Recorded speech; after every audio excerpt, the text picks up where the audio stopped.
The Dunraven was built in 1873 but ran aground only 3 years later.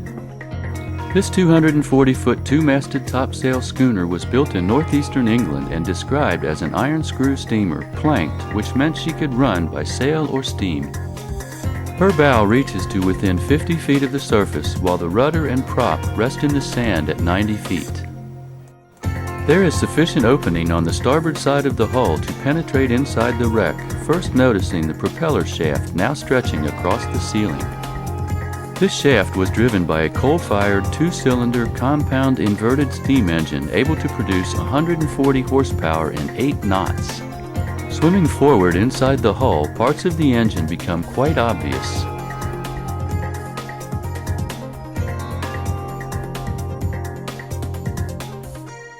The ship's 2 massive boilers are still intact and help support the hull and keel from collapsing even after all these years underwater.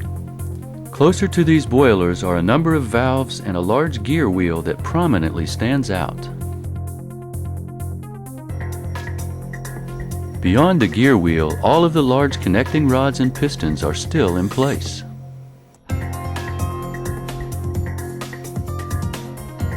In April 1876, the 240-foot Dunraven left Bombay on the return leg to Liverpool with what was only described as valuable general cargo.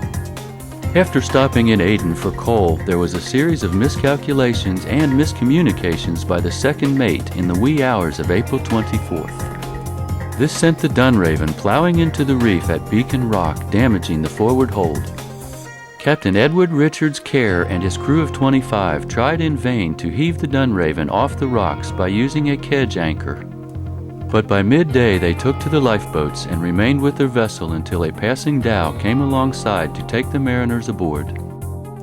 That's when the Dunraven rolled off the reef to the sea floor. Now the Dunraven is regularly patrolled by a number of marine creatures, some of which can even be found sleeping inside the hull at night.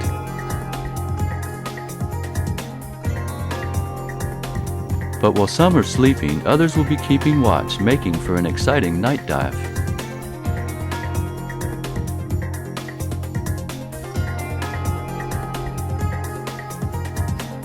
Especially if there's a juvenile bumphead parrotfish that's rarely ever seen in the northern Red Sea.